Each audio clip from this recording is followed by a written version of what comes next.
fourth pride is on the move. Raptors hover over a withered carcass. But there is scent of fresher meat in the wind.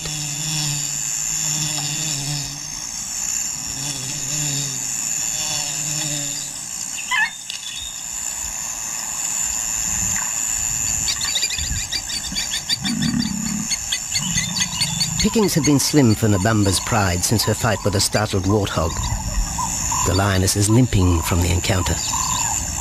And even the pride's big male, Jabu, wonders when his next meal will come.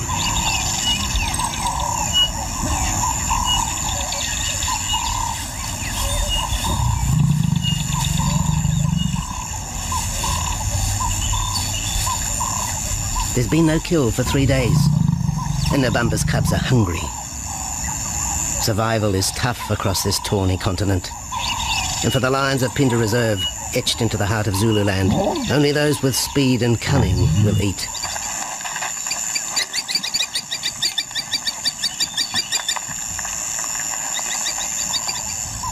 For this pride anyway, it's been a long time between meals.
Jabu had waited too long for his lioness to feed him. Overnight, his stealth carried him into the path of a careless zebra. The rest of the herd is still skittish. One animal had already lost his tail to a hungry pride, but for the dazed stallion, it was all over in seconds.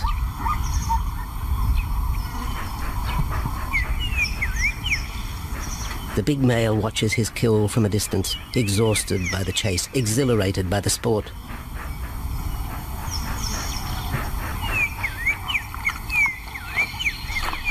Jabu will feast later. Tired from the hunt, he needs to rest.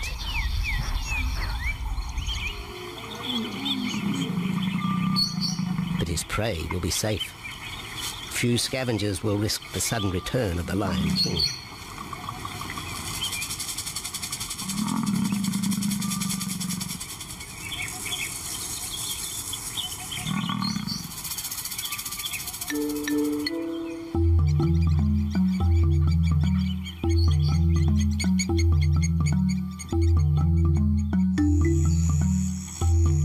Zulu trackers follow the spoor of Nabamba's pride across Mziki Marsh. This vast tract of savanna is favoured by the lions in the dry air of winter, but it's a region also shared by Pinda's giraffe and white rhino population.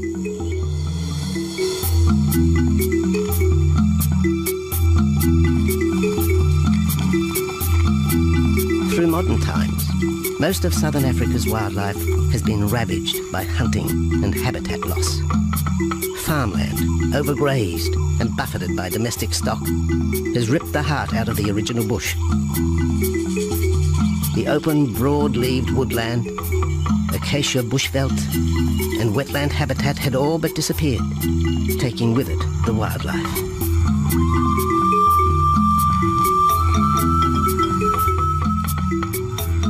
A few years ago, the Pinda project was born. 17,000 hectares of farmland bought up in KwaZulu-Natal along South Africa's eastern seaboard. What followed was the largest game restocking program ever seen on the subcontinent.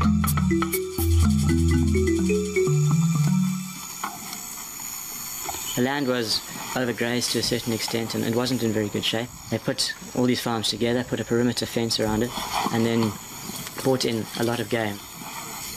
I mean, we brought in elephant, we brought in rhino. We started off with those sort of animals and then started with cheetah, bringing in cheetah onto the reserve, mainly to get them used to the area before the lions came on, because the lion is a more superior predator as such and would dominate the cheetahs. We wanted to get them settled first before the lions came in.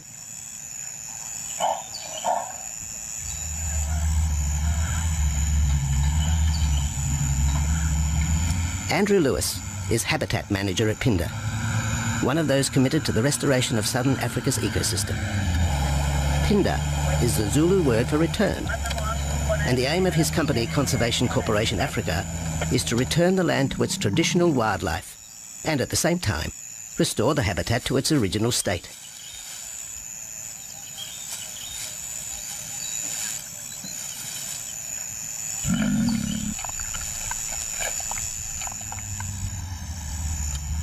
Pinda is cautiously open to top-level tourism, limited and luxurious. Dreams of extending the green frontier require funds, and the reserve's lion pride has already earned its keep.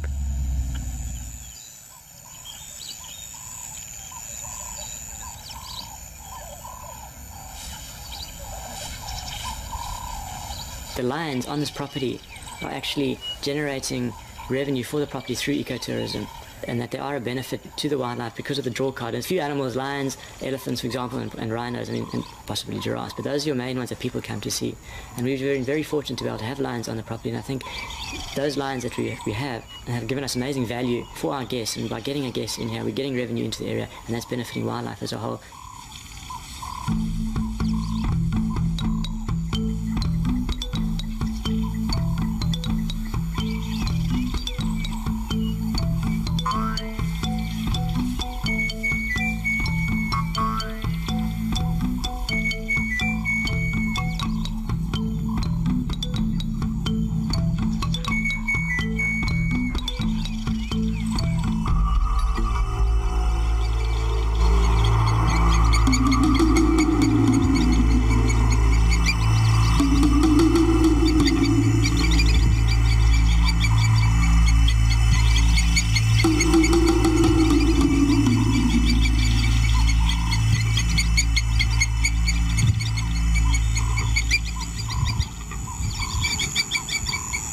Jabu has returned to his kill.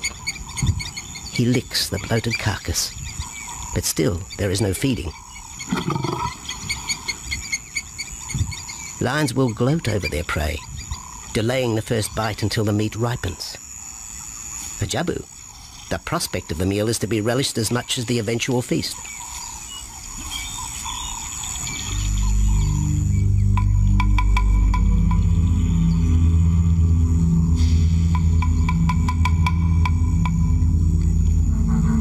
Meanwhile, Nabambo's pride is on the prowl. The older cubs are 10 months now, weaned, but still dependent upon Nabambo for food.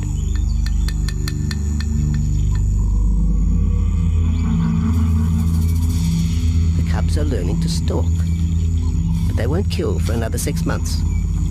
Young male lions are usually ejected from the pride when they are about 2 years old. Fending for themselves, they form hunting groups with other isolated males. Nabambo's cubs aren't sure what to do with prey so close, but the lioness isn't far behind. Their time for hunting will come. Nabambo's 4-year-old daughter also lives with the pride. She is the mother of the group's youngest offspring, 7-week twins Umveli and Damana. The little cubs have been hidden since birth, and now stay close within the protective circle.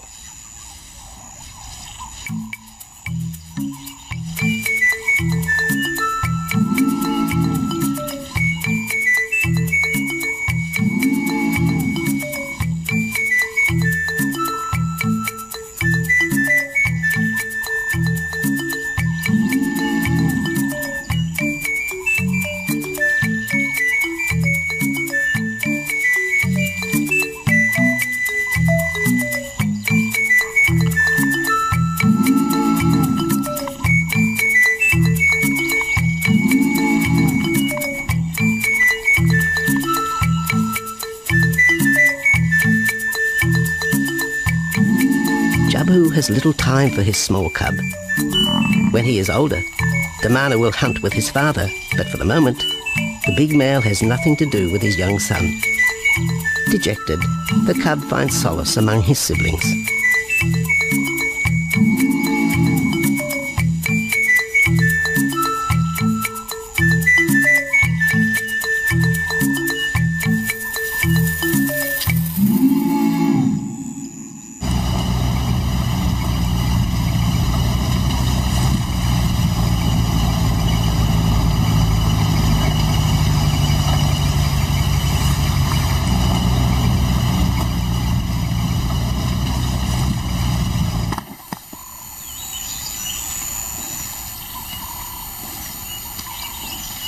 A young giraffe lies helpless in the grass. The animal's complicated vertebra means it is unable to rest its neck for any length of time. Lack of mobility means blood to the brain slows, leaving the animal disabled.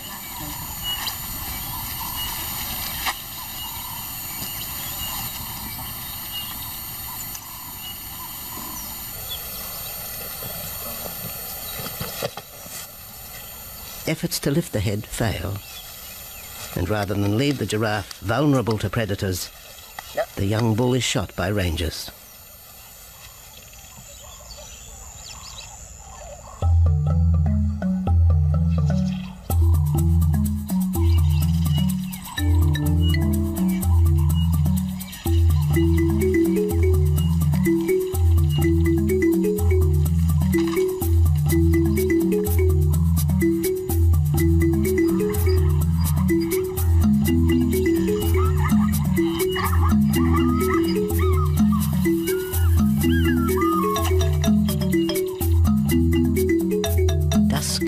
By the waterhole rekindles the interest of the pride.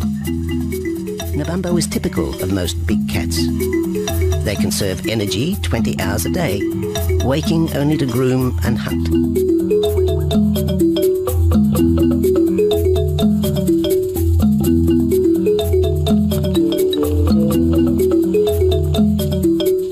The lioness shows little sign of her injured leg, but the tusks of the warthog have torn sinew and muscle, slowing her in the pursuit of prey.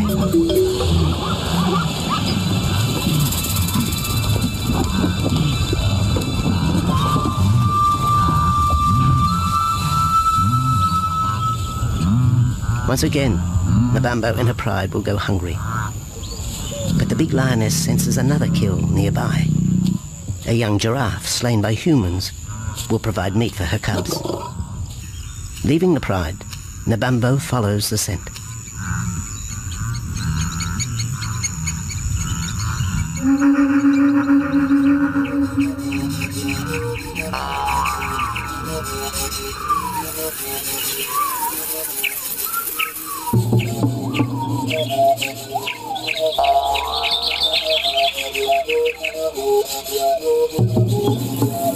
Left alone, the older cubs know the drill.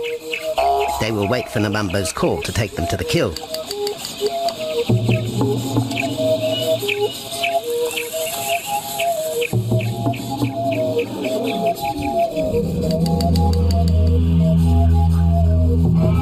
The day moves into shadow.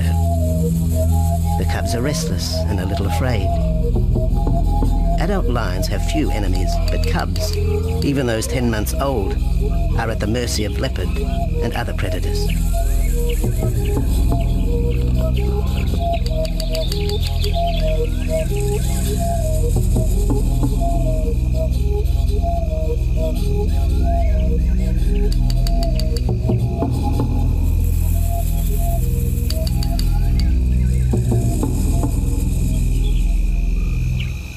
Nabambo has reached the kill, but her daughter is there first. Even though females hunt together, rivalry for the prey is fierce.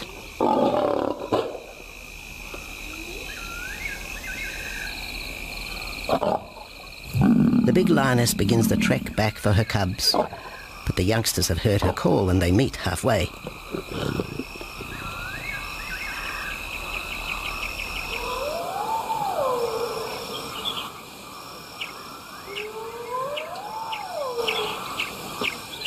Nabambo settles herself in the long grass. The cubs are unfamiliar with her behaviour.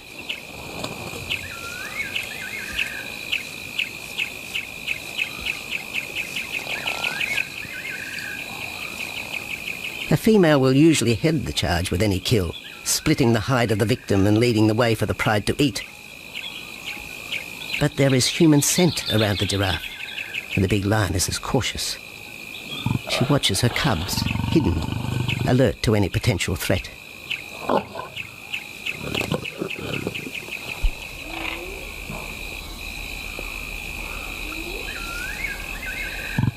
The cubs are curious, confused by this new smell.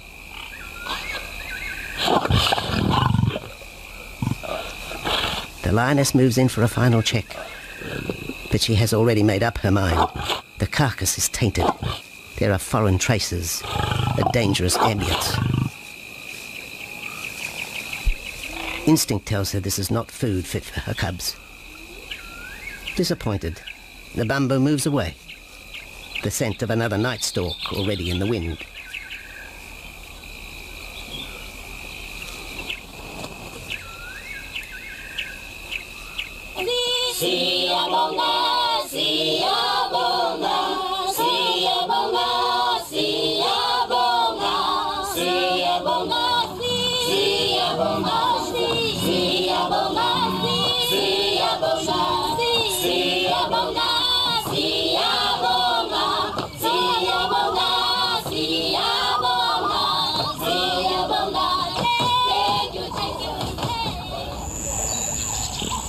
After 2 days, Jabu has returned to his kill with another younger male. 3-year-old Tembi is a son from a previous liaison with Nabambo, and the two paired up after Tembi was ousted from the pride.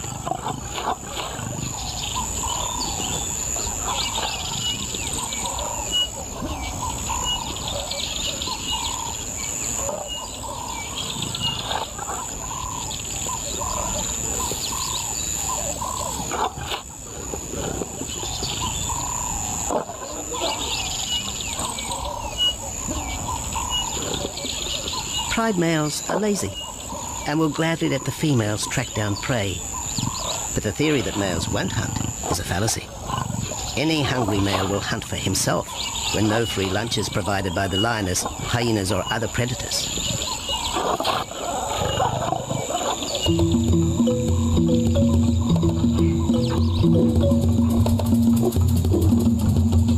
Smaller creatures scatter in the vicinity of the two lions.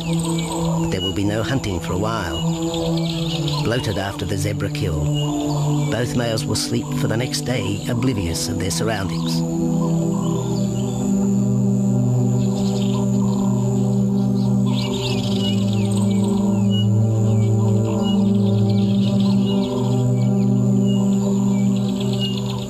Lions hunting in pairs or groups have a success rate of around 30% in daylight, but studies show single hunters are more successful at night.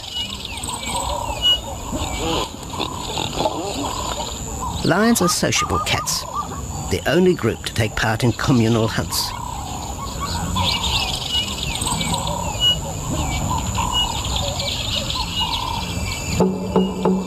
Ambush is an important part of the lion's strategy. Often one pride female will round up the prey from the front, driving it towards a second lioness.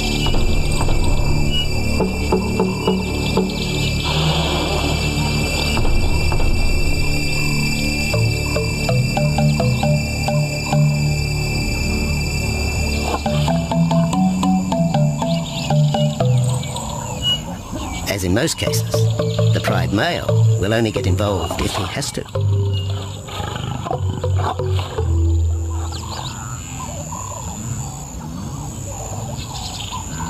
Accidents involving humans are rare in southern Africa's game reserves. Our primal fear of being eaten has been well documented, but in fact, lions seldom attack if they're not provoked. At Phinda, great care is taken to limit the number of people viewing game. Emphasis is placed on causing the animal as little stress as possible.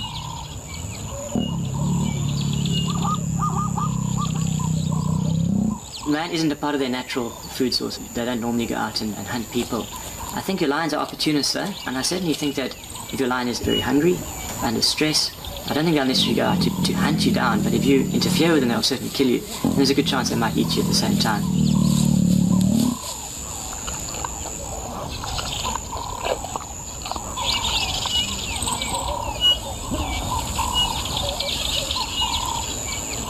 With all animals, it's how you treat them is what's the reaction you're going to get back from them. Certainly at Pinda, all our guides go through a training course and they're all brought up to a certain standard. There is a certain operating ethic with regards to viewing animals, and we certainly try and be as sensitive to the animals as possible.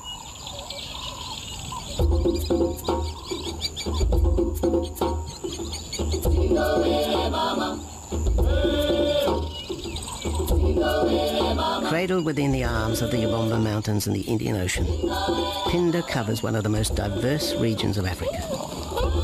Here are found 7 different ecosystems, from palm savanna and bushveld to rare sand forest and dense thorn bush, all restored from the pastoral belt which had swept down the east coast.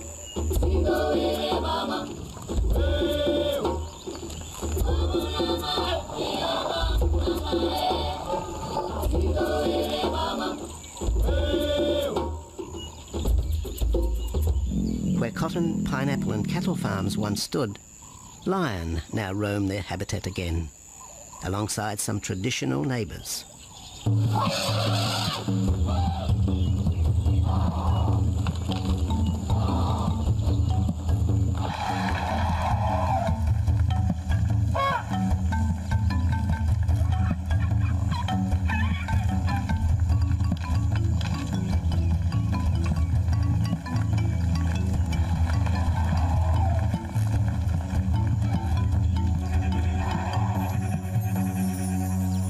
Pinda sees its responsibility to the region extending beyond restoration of habitat and wildlife.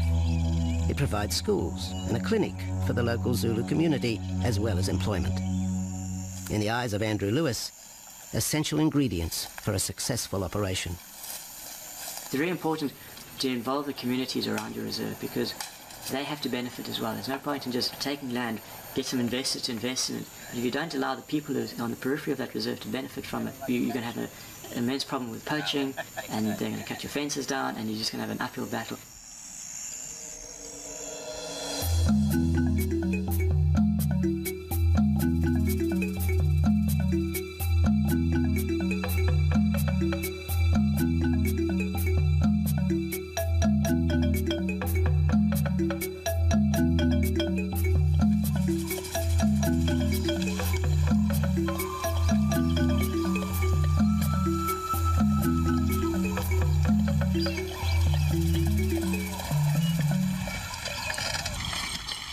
In 1992, the Pinda lions were among the first of the big 5 animals to be relocated to the reserve.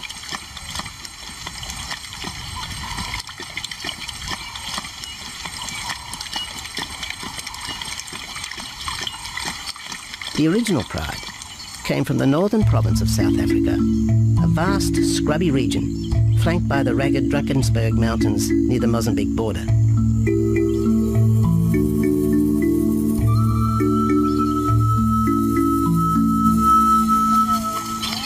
Peter Rogers helped round up Pinda's first pride, handling the lion's capture and subsequent move south. Today, he's head vet at the Hoedspruit Research and Breeding Centre for Endangered Species, overseeing its cheetah breeding program.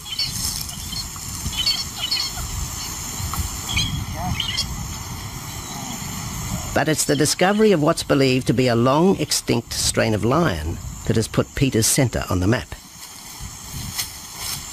We were involved in the rescue of these circus animals that came down through Africa and were abandoned in Maputo. We were just founded by an animal welfare group called Animal Defenders based in London, and they said, could we just keep these animals temporary? First they mentioned tigers, and then they came back and said, well, there's 6 lions as well. So we said, yeah, we could hold them temporarily just until they found permanent homes for them, but basically get them out of the predicament that they were and the shocking conditions that they were in Maputo and Mozambique.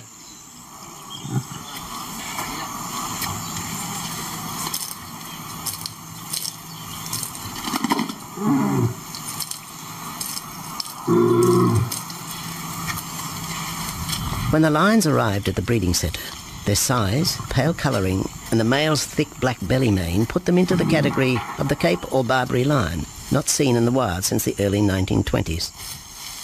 A few still exist in captivity, and a male and female were brought to South Africa from an Italian zoo for breeding purposes. But attempts to mate Akef, the big male from the ill-fated Mozambique circus, with the Italian female are proving difficult.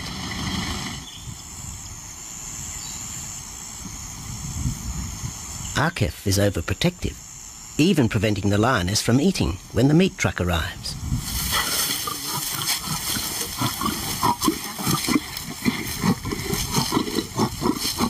Finally though, Sisi makes her breakthrough.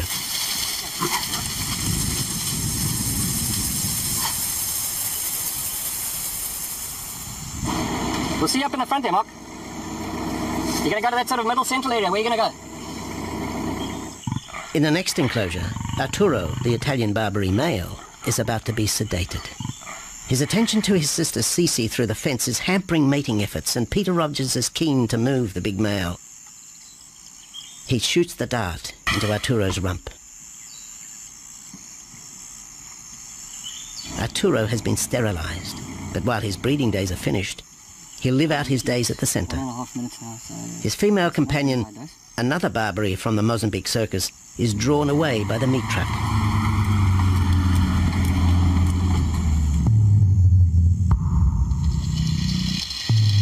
It's 20 minutes before the anaesthetic takes effect.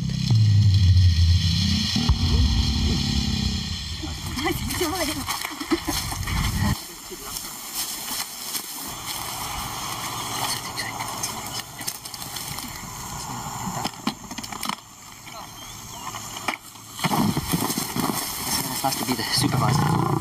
Slowly.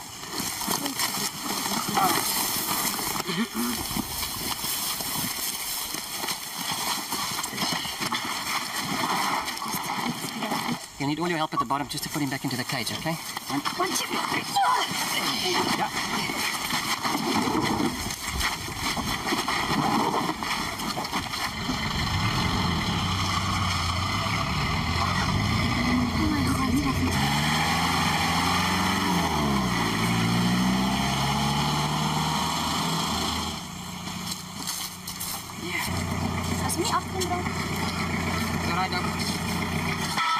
The anaesthetic gives Peter Rogers and his team a chance to check over the 12-year-old lion.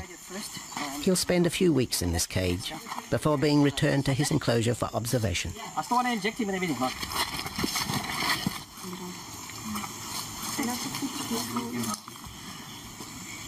It's very exciting to be part of this project because they feel that there are perhaps not many Barbaries, if any, that are really pure, that are left even in captivity. They feel that over time other animals from other genetic bases are brought in. So there's a big project afoot at Oxford University to do the genetics. So that's just getting off the ground now. Okay. We just put under the skin on the neck if we can find the skin under this big beard of his. Normally lions wouldn't have this many ticks, but being from Italy, the European lion, he doesn't have that innate or inherent resistance to ticks. It does come with time. Like a bit of a bit like this. So what we can do is we can put him in there and roll him over inside there. Immediate term now is to get these ones to breed. And we'll take it day by day from there and see how it goes. But the prime object initially was just to get these animals back into good health, and it's developed into something a lot bigger.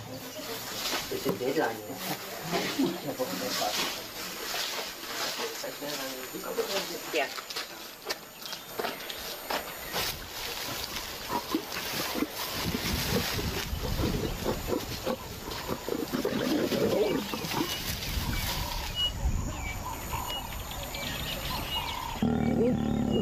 While the breeding centre's lions are healthy, it's not the case a few kilometres away in the Kruger National Park, where TB has ravaged half the population. Infected buffalo have been blamed for the outbreak, primarily in the south of the park, and attempts are being made to fence off the diseased area.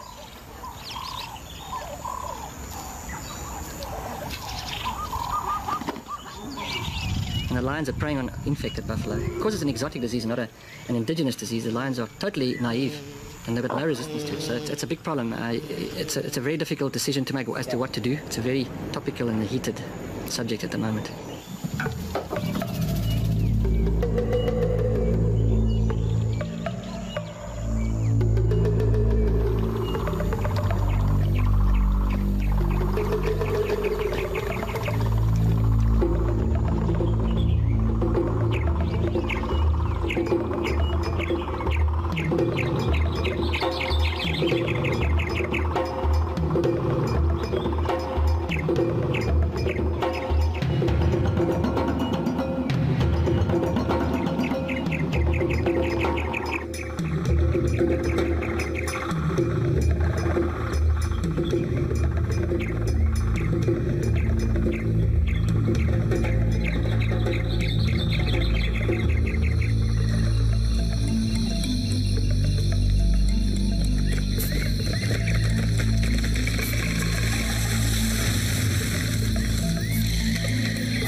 Back in Phinda, the night stalk has begun. Nabambo keeps her cubs close. They're hungry, but tonight only impala can be tracked down, a morsel for the lioness.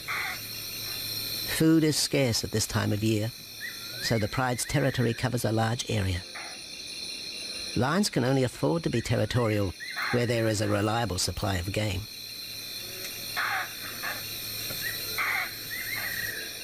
Jabu wants to mate. He's been with his pride for nearly a year now. But Nabambo would prefer a larger group of males around her. Eventually, though, Jabu will have to join forces with other males to have a chance of keeping this pride. The big male is only 7 years old and a fine specimen, weighing in at just under 200 kilograms. For the moment, he's secure. Although tonight, Nabambo has hunting on her mind.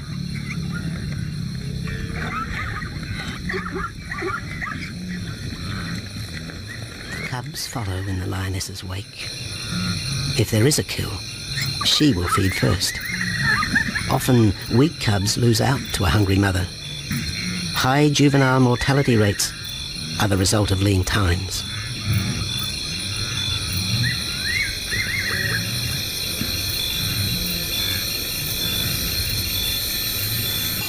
Jabu has had enough. He's been walking for hours. Sleep is more important. And the zebra he ate 2 days ago will suffice for another night.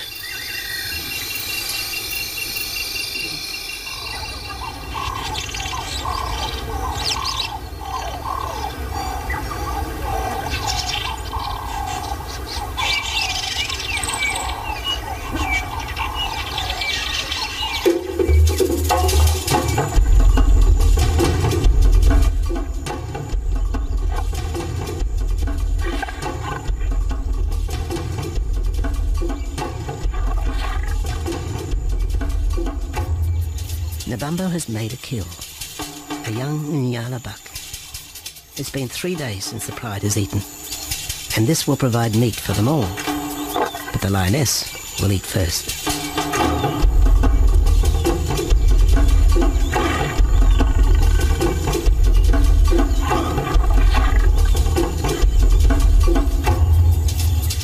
The cubs know the routine. They will get their turn. But Nkosi is hungry. He creeps towards his mother.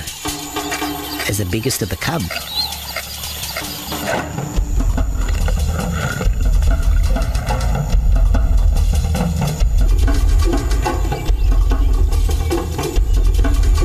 Nkosi watches. A lioness can eat more than 20 kilograms in a single sitting. This could be a long wait for the little cub. Nkosi approaches the kill cautiously. Sometimes a lioness will turn on her cubs, but today Nabambo is pleased with her efforts.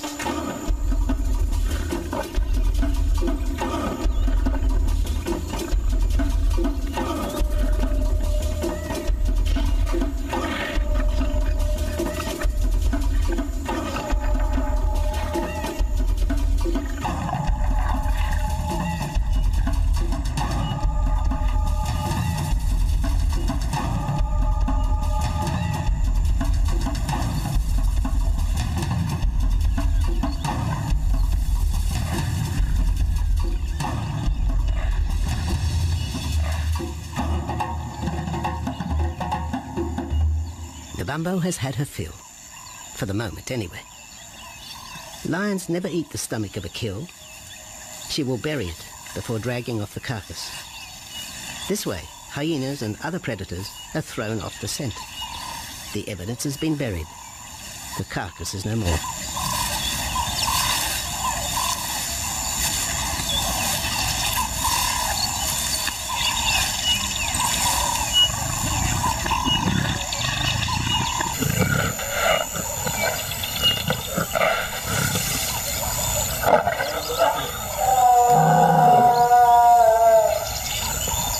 Nabambo's daughter hears the call. It is the second this morning. The first was the strangling cry of the Nyala as Nabambo broke the young buck's back. There was no struggle. The big lioness is a seasoned hunter.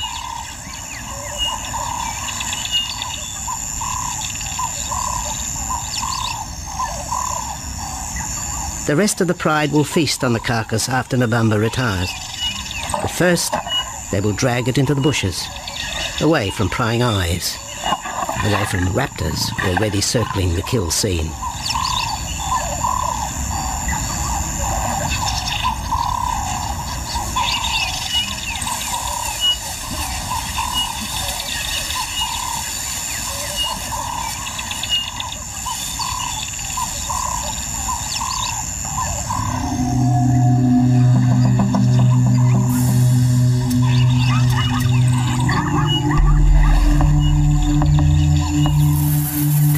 Has created a nervous edge. Even the hippo, its bad temper legendary, is flustered, anxious to protect its waterhole. The wildebeest are a favourite prey for lions. Naturally, they feel vulnerable. But for the pride, there is no agitation.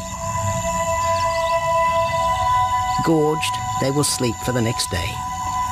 Even Mveli and Damano, the 7-week twins, have tasted blood for the first time. But it will be many months before they take part in a hunt. For the moment, they just want to play with Nkosi.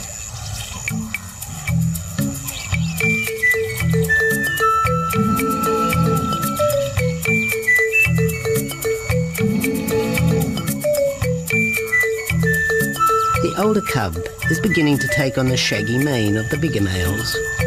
Within 18 months, he will be hunting with them, competing for his own pride. In the meantime, though, he has to contend with his young siblings.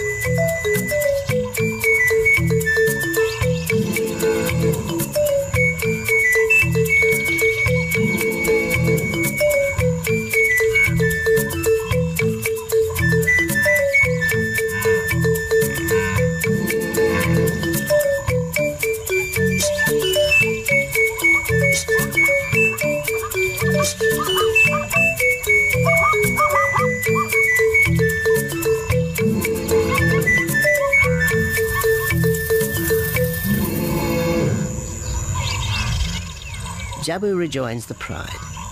He has missed out on the kill, but he didn't share his zebra with the rest of the pride the previous day.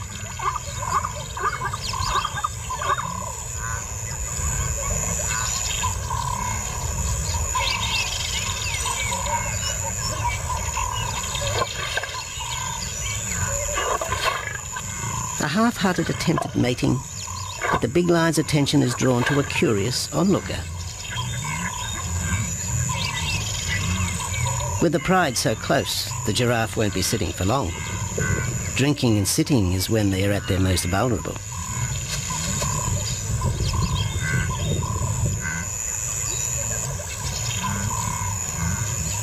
Jabu keeps an eye on his group. Pride takeovers by other males are common, and savage fights can occur between the pride male and the intruder. If a takeover is successful, the new male will usually kill all the suckling young of his former rival. When a nursing mother loses her cubs, she comes into heat within a few weeks. The normal interval between cubs is about 2 years, with a gestation time of 3 to 4 months.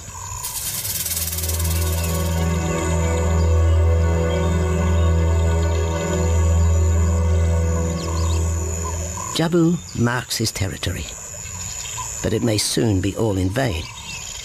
A fresh infusion of lion genes is necessary to avoid the effects of long-term inbreeding.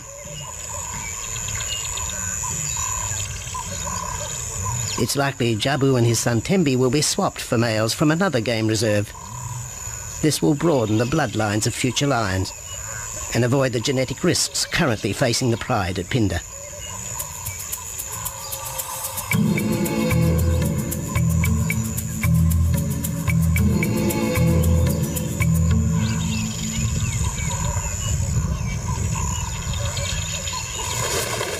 Vultures have found the dead buck, but there is little left of the carcass. November and her pride have eaten. The big lioness tries to dislodge Nyala fur from her teeth. Tomorrow, the next day, there will be another kill. November's cubs will grow up strong.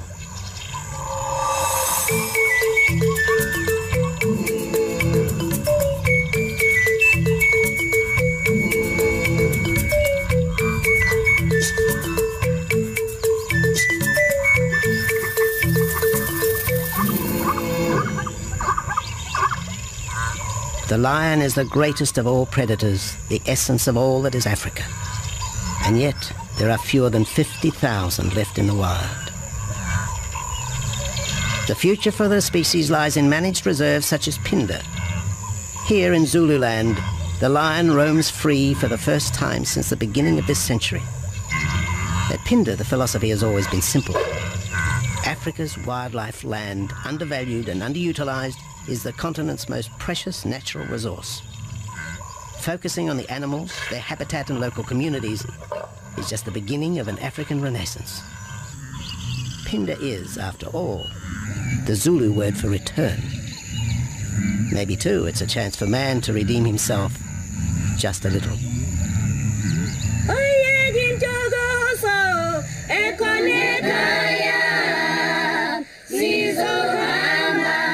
Hallelujah.